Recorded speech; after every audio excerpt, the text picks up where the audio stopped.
তোমাদেরকে আজকে এমন একটা ঘটনা শোনাবো যেটা শোনার পরে তোমরা তোমাদের চোখেই বোকা হয়ে যাবা। একজন ব্যক্তি ট্রেনের মাধ্যমে কোথাও এক জায়গায় যাবে, তো সে স্টেশনে আসছে, আসার পরে দেখে তার ট্রেন 2-3 ঘন্টা পরে। সে এখন বিশ্রাম নেওয়ার জন্য বিশ্রামগারে প্রবেশ করেছে। বিশ্রামগারে প্রবেশ করার পর দেখে যে বিশ্রামগার ময়লা হয়ে পড়ে আছে। সে বিশ্রামগারটাকে পরিষ্কার করছে।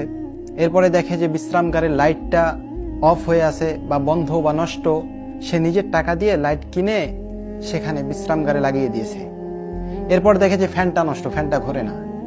তো কি করছে, 2-3 ঘন্টা সে এখানে থাকবে। সে ওই 2-3 ঘন্টার জন্য ফ্যান কিনে লাগানোর জন্য সবকিছু রেডি করেছে।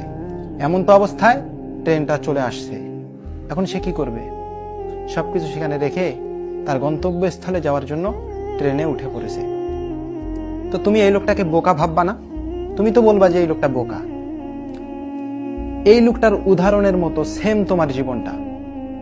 এই যে দুনিয়ার মধ্যে তুমি এত কিছু করতেছো এই অল্প সময়ে, হঠাৎ একদিন তোমার সময় ফুরিয়ে যাবে। তাহলে তুমি কিসের জন্য এত কিছু করতেছো? হঠাৎ ওই লোকটার মতো তোমাকে চলে যেতে হবে সবকিছু ফেলে রেখে। তাহলে তুমি কোথায় বুদ্ধিমান?